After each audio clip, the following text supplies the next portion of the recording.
Selamat malam. Kali ini saya akan melanjutkan membaca Injil Lukas, yaitu dari Lukas yang kelima, ayatnya mulai ayat yang ke-12. Yesus menyembuhkan seorang yang sakit kusta. Pada suatu kali, Yesus berada dalam sebuah kota. Di situ ada seorang yang penuh kusta. Ketika ia melihat Yesus, tersungkurlah ia dan memohon, "Tuan, jika Tuan mau, Tuan dapat mentahirkan aku."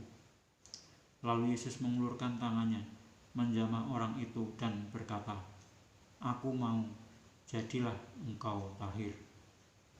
Seketika itu juga lenyaplah penyakit kustanya.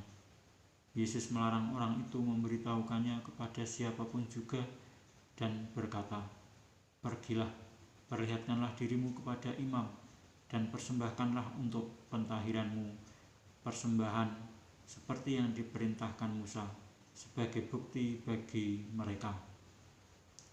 Tetapi kabar tentang Yesus makin jauh tersiar dan datanglah orang banyak berbondong-bondong kepadanya untuk mendengar Dia dan untuk disembuhkan dari penyakit mereka. Akan tetapi ia mengundurkan diri ke tempat-tempat yang sunyi dan berdoa.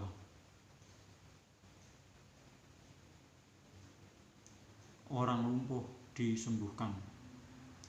Pada suatu hari ketika Yesus mengajar, ada beberapa orang Farisi dan ahli Taurat duduk mendengarkannya. Mereka datang dari semua desa di Galilea dan Yudea dan dari Yerusalem. Kuasa Tuhan menyertai dia, sehingga ia dapat menyembuhkan orang sakit. Lalu datanglah beberapa orang mengusung seorang lumpuh di atas tempat tidur. Mereka berusaha membawa dia masuk dan meletakkannya di hadapan Yesus. Karena mereka tidak dapat membawanya masuk, berhubung dengan banyaknya orang di situ, naiklah mereka ke atap rumah, lalu membongkar atap itu dan menurunkan orang itu dengan tempat tidurnya ke tengah-tengah orang banyak, tepat di depan Yesus. Ketika Yesus melihat iman mereka, berkatalah ia, "Hai saudara, dosamu sudah diampuni." Tetapi ahli-ahli Taurat dan orang-orang Farisi berpikir dalam hatinya, "Siapakah orang yang menghujat Allah ini? Siapa yang dapat mengampuni dosa selain daripada Allah sendiri?" Akan tetapi Yesus mengetahui pikiran mereka, lalu berkata kepada mereka, "Apakah yang kamu pikirkan dalam hatimu? Manakah lebih mudah mengatakan, 'Dosamu sudah diampuni,' atau mengatakan, 'Bangunlah dan berjalanlah'? Tetapi supaya kamu tahu bahwa di dunia ini Anak Manusia berkuasa mengampuni dosa." Berkatalah ia kepada orang lumpuh itu, "Kepadamu kukatakan, bangunlah, angkatlah tempat tidurmu, dan pulanglah ke rumahmu." Dan seketika itu juga bangunlah ia di depan mereka, lalu mengangkat tempat tidurnya dan pulang ke rumahnya sambil memuliakan Allah. Semua orang itu takjub, lalu memuliakan Allah, dan mereka sangat takut. Katanya, "Hari ini kami telah menyaksikan hal-hal yang sangat mengherankan." Lewi pemungut cukai mengikut Yesus. Kemudian ketika Yesus pergi keluar, ia melihat seorang pemungut cukai yang bernama Lewi sedang duduk di rumah cukai. Yesus berkata kepadanya, "Ikutlah aku." Maka berdirilah Lewi dan meninggalkan segala sesuatu, lalu mengikut dia.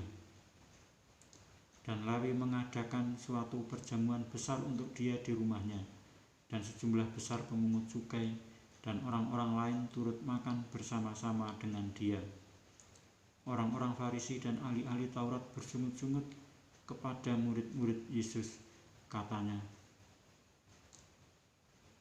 "Mengapa kamu makan dan minum bersama-sama dengan pemungut cukai dan orang berdosa?" Lalu jawab Yesus kepada mereka, katanya, "Bukan orang sehat yang memerlukan tabib, tetapi orang sakit. Aku datang bukan untuk memanggil orang benar, tetapi orang berdosa, supaya mereka bertobat." Hal berpuasa. Orang-orang Farisi itu berkata pula kepada Yesus, "Murid-murid Yohanes sering berpuasa dan sembahyang. Demikian juga murid-murid orang Farisi, tetapi murid-muridmu makan dan minum." Jawab Yesus kepada mereka, "Dapatkah sahabat mempelai laki-laki disuruh berpuasa, sedang mempelai itu bersama mereka? Tetapi akan datang waktunya apabila mempelai itu diambil dari mereka. Pada waktu itulah mereka akan berpuasa." Ia mengatakan juga suatu perumpamaan kepada mereka. "Tidak seorang pun mengoyakkan secarik kain dari baju yang baru untuk menambalkannya pada baju yang tua. Jika demikian, yang baru itu juga akan koyak, dan pada yang tua itu tidak akan cocok kain penambal yang dikoyakkan dari yang baru itu.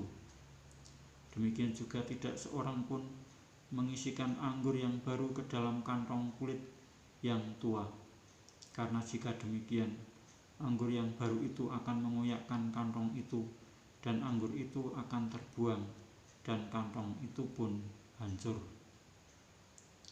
Tetapi anggur yang baru harus disimpan dalam kantong yang baru pula. Dan tidak seorang pun yang telah minum anggur tua ingin minum anggur yang baru, sebab ia akan berkata, 'Anggur yang tua itu baik.'"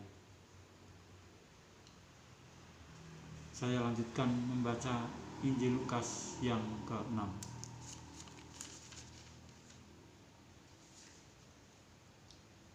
Murid-murid memetik gandum pada hari Sabat. Pada suatu hari Sabat, ketika Yesus berjalan di ladang gandum, murid-muridnya memetik bulir gandum dan memakannya, sementara mereka menggisarnya dengan tangannya. Tetapi beberapa orang Farisi berkata, "Mengapa kamu berbuat sesuatu yang tidak diperbolehkan pada hari Sabat?" Lalu Yesus menjawab mereka, "Tidakkah kamu baca apa yang dilakukan oleh Daud ketika ia dan mereka yang mengikutinya lapar? Bagaimana ia masuk ke dalam rumah Allah dan mengambil roti sajian, lalu memakannya dan memberikannya kepada pengikut-pengikutnya. Padahal roti itu tidak boleh dimakan kecuali oleh imam-imam." Kata Yesus lagi kepada mereka, "Anak manusia adalah Tuhan atas hari Sabat." Yesus menyembuhkan orang pada hari Sabat. Pada suatu hari Sabat lain, Yesus masuk ke rumah ibadat lalu mengajar. Di situ ada seorang yang mati tangan kanannya. Ahli-ahli Taurat dan orang-orang Farisi mengamat-amati Yesus, kalau-kalau ia menyembuhkan orang pada hari Sabat, supaya mereka dapat alasan untuk mempersalahkan dia. Tetapi ia mengetahui pikiran mereka, lalu berkata kepada orang yang mati tangannya itu, "Bangunlah dan berdirilah di tengah." Maka bangunlah orang itu dan berdiri. Lalu Yesus berkata kepada mereka, "Aku bertanya kepada kamu, manakah yang diperbolehkan pada hari Sabat, berbuat baik atau berbuat jahat, menyelamatkan nyawa orang atau membinasakannya?" Sesudah itu ia memandang sekeliling. Saya ulangi. Sesudah itu ia memandang keliling kepada mereka semua, lalu berkata kepada orang sakit itu, "Ulurkanlah tanganmu." Orang itu berbuat demikian, dan sembuhlah tangannya. Maka meluaplah amarah mereka, lalu mereka berunding apakah yang akan mereka lakukan terhadap Yesus. Yesus memanggil ke-12 rasul. Pada waktu itu pergilah Yesus ke bukit untuk berdoa, dan semalam-malaman ia berdoa kepada Allah. Ketika hari siang, ia memanggil murid-muridnya kepadanya, lalu memilih dari antara mereka 12 orang yang disebutnya rasul, Simon yang juga diberinya nama Petrus, dan Andreas saudara Simon, Yakobus dan Yohanes, Filipus dan Bartolomeus, Matius dan Thomas, Yakobus anak Alfeus, dan Simon yang disebut orang Selot,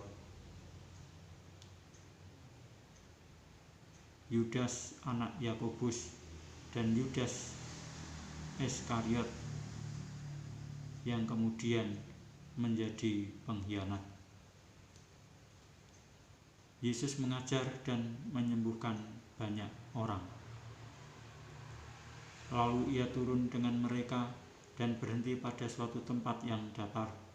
Di situ berkumpul sejumlah besar dari murid-muridnya dan banyak orang lain yang datang dari seluruh Yudea dan dari Yerusalem dan dari daerah pantai Tirus dan Sidon. Mereka datang untuk mendengarkan dia dan untuk disembuhkan dari penyakit mereka. Juga mereka yang dirasuk oleh roh-roh jahat beroleh kesembuhan, dan semua orang banyak itu berusaha menjamah dia, karena ada kuasa yang keluar daripadanya, dan semua orang itu disembuhkannya. Ucapan bahagia dan peringatan.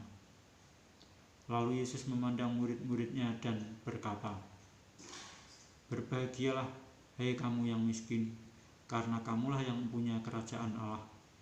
Berbahagialah, hai kamu yang sekarang ini lapar, karena kamu akan dipuaskan. Berbahagialah, hai kamu yang sekarang ini menangis, karena kamu akan tertawa. Berbahagialah kamu, jika karena Anak Manusia orang membenci kamu, dan jika mereka mengucilkan kamu, dan mencela kamu, serta menolak namamu sebagai sesuatu yang jahat. Bersukacitalah pada waktu itu, dan bergembiralah, sebab sesungguhnya upahmu besar di surga. Karena secara demikian juga nenek moyang mereka telah memperlakukan para nabi. Tetapi celakalah kamu, hai kamu yang kaya, karena dalam kekayaanmu kamu telah memperoleh penghiburanmu. Celakalah kamu yang sekarang ini kenyang, karena kamu akan lapar. Celakalah kamu yang sekarang ini tertawa, karena kamu akan berduka cita dan menangis. Celakalah kamu jika semua orang memuji kamu, karena secara demikian juga nenek moyang mereka telah memperlakukan nabi-nabi palsu.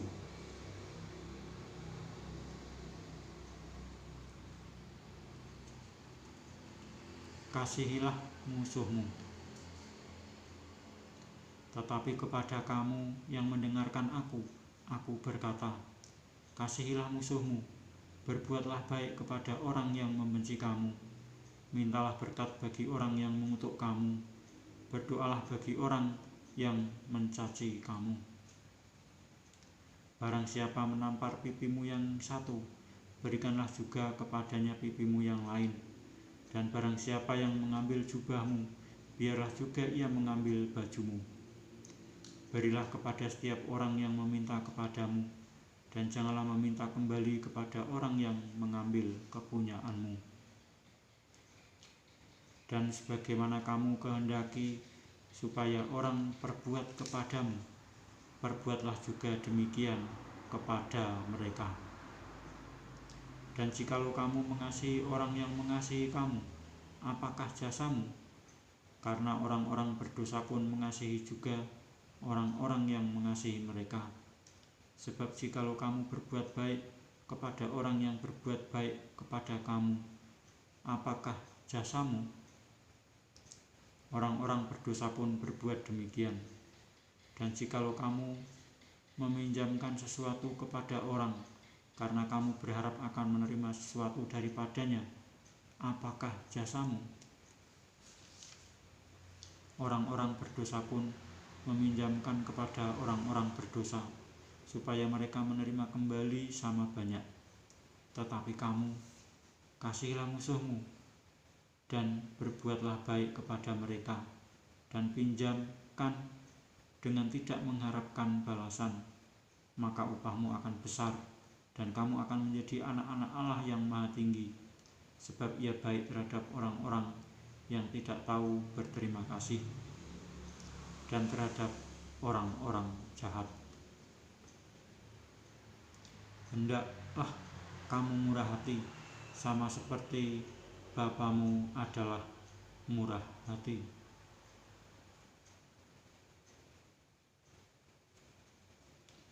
Demikianlah saya telah membaca Injil Lukas sampai dengan Lukas yang ke-6, ayatnya sampai ayat yang ke-36. Dan saya akan melanjutkan membaca Injil Lukas 6 mulai ayat 37 tentang hal menghakimi pada kesempatan berikutnya. Sekian, terima kasih.